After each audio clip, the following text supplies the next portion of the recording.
Kristo. Ganun pa man, naging matibay pa rin ang kanyang pananampalataya. Kaya, huwag tayong mawawala ng pananampalataya. Isupo mo ang lahat ng may ito sa Poong Nazareno. Alang araw, lahat ng mga yan, malalagpasan ninyo. Makababangon kayo muli.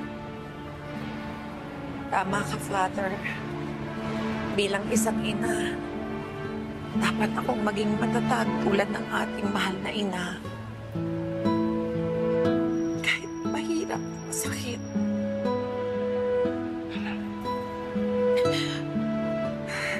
At patuloy akong magtitiwala sa ating Poong Nazareno dahil alam kong hindi niya kami pababayaan. Salamat, Father. Salamat. Parang anuman, hindi. Pagpatuloy mo lang ang pagdarasal mo para sa iyong pamilya para maging kasing tibay mo sila lahat. Pangako ko sa inyo, pagdarasal ko rin kayo lahat. Salamat, Father. Sige, mauna na ako, ha? Sige, Roda. Sige po. Tanggol, si Congressman Migs pala ang tatakbong mayor. Akala ko si Vice Mayor Olivia. Oh, Boss Raul, di ba sinabi nga ni Don Gustavo na ang gusto niyang tumakbo ng mayor, ito si Congressman Miguelito. Eh, pag nagsalita si Don Gustavo, wala sila magagawa, sarado bibig nila ron. Pero nakakapagtaka lang, di ba itong si Vice Mayor Olivia, ang matulog na tatakbong mayor? Pero kayo nangyari sa pamilyang yun? Ganun talaga, kahit magkakadugo o magkakaibigan, magiging magkaawayan pag politika na pinag-usapan. Naku, sigurado magkakaaway na yung mga yon. Eh, parang nabigla si Vice Mayor Olivia eh. Mukhang hindi niya alam na yun ang sasabihin ni Don Gustavo. O, di ba nandun nga tayo, kitang-kita ng mga mata natin, muntik na mga mag-away-away.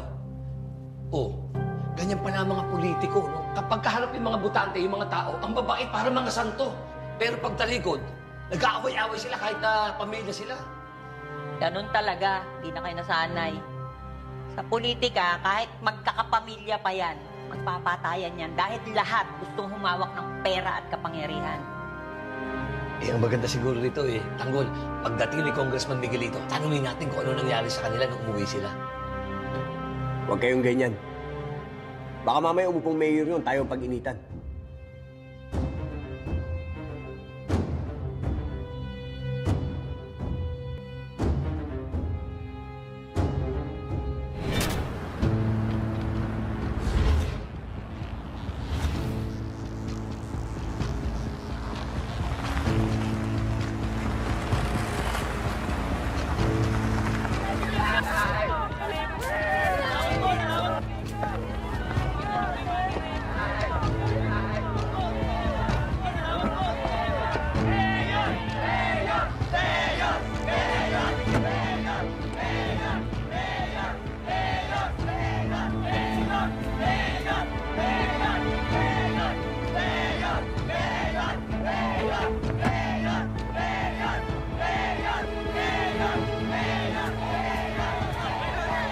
Lolo!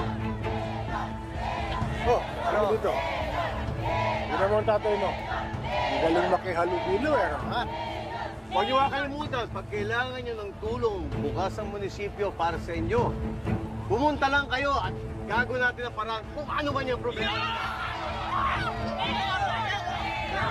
Ikaw, dapat ganyan ka rin. Makihalubilo ka sa mga tao, mimipisa, ipakita mong kaisa ka ng mga tao. Ha?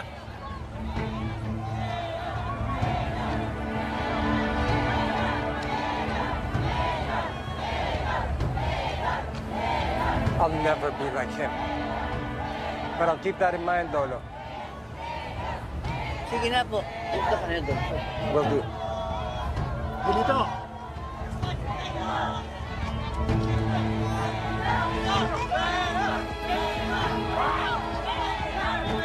Oh, picture na! Picture na!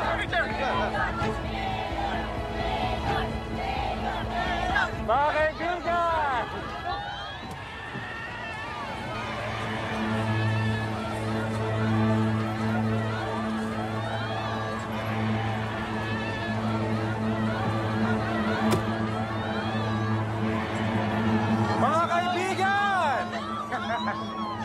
Matutuloy na ang mga pinaplano namin para sa lungsod ng Maynila at lahat kayo matutulungan.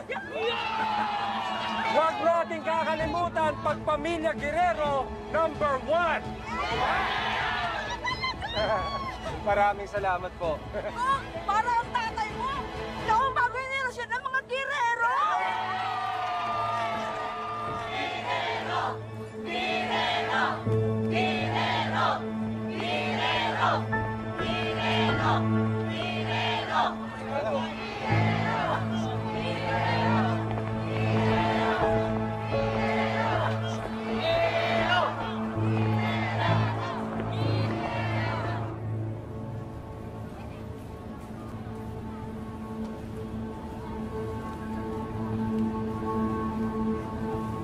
Poong Nazareno, alam ko po na hindi niyo po kami binibigyan ng pagsubok na hindi namin kaya. Pero sana po, gabayan ninyo ang anak kong si Marites. Ramdam ko na po ang pagod at sakit na dinadala niya araw-araw. Kakayanin ko po ito, Poong Nazareno. Titiisin ko yung sakit at tutulungan ko si Marites hanggang sa bumangon kami ng sabay. Gabayan niyo po ako at bigyan ng sapat na lakas upang maging nanay kay Marites.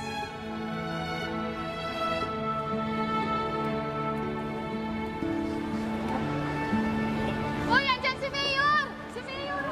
Si Mayor!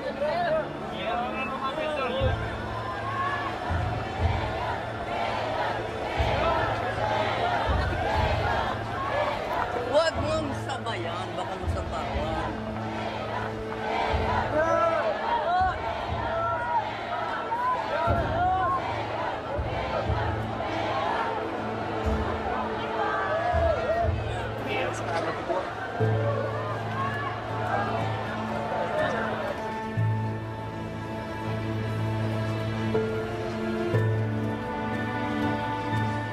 Ano na? Okay na ba pakiramdam mo? Roda, ang laking ginhawa ng sinabi ni Father Ruben. Talagang hindi tayo pababayaan ng Poong Nazareno. Of course. Basta isipin mo lamang parate na napapaligiran ka ng mga angels. Tingnan mo ako. Look at me. I am your guardian angel. Diba?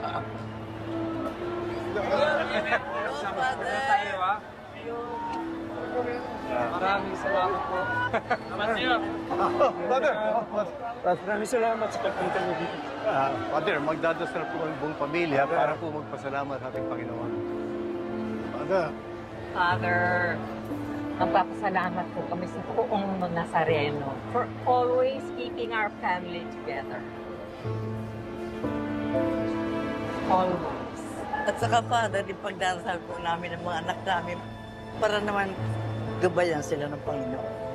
Father, I'm sure kilala niyo na itong apo ko, si Miguelito. Opo naman. Kilala po namin si Congressman Miguelito. Father, if you need anything, don't hesitate po.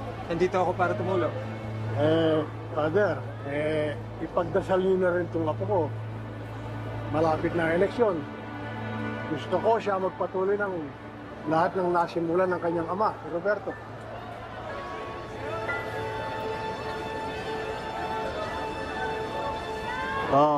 Ano po, Father? At kami po ay magdarasal muna. Sige po. Umuwi na po kayo. Thank you, Father. Thank you po, thank you.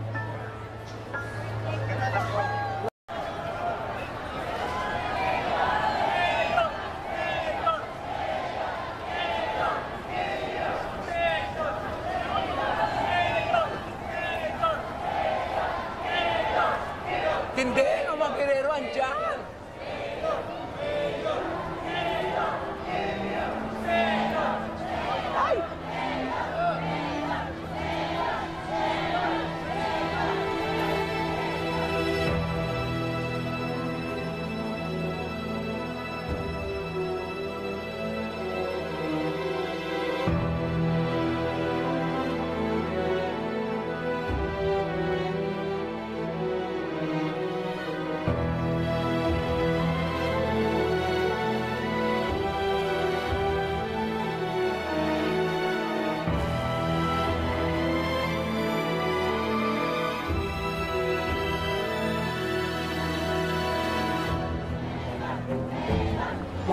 Buksan muna ako.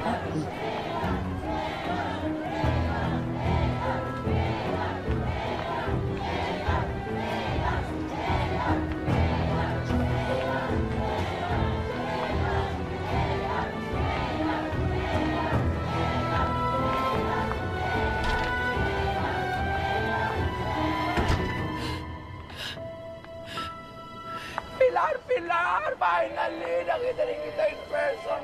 My idol! Para ako nakatingin sa salamin, oh. Hindi ba pareho, ano? My God, alam mo, idol na idol kita. Bata pa ako. Ginagaya ko nga ang buhok mo nung dalaga pa ako, di ba? O, ayan, thank you sa pumaypay. Thank you sa pumaypay.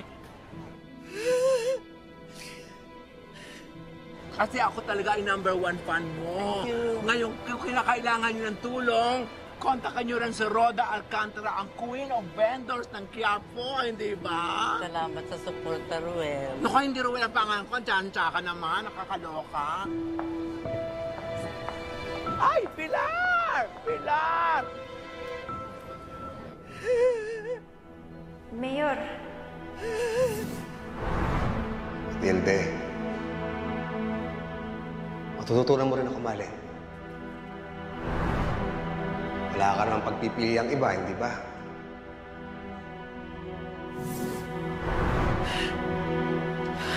Isa pa, wala ka na rin kawalan. Ano ba nakikinig? Ako lang! Diyos ko, nagbabalik ang demonyong pilit kong tinatakasan. Huwag niyong hayaang mag-cruise ang aming mga landas. Alam ko na kahit lumipas na ang mahabang panahon, hinahanap pa rin nila ako. At kung makilala nila ako, magiging malaking kapahamakan para sa akin, kay Marites at kay Tanggol.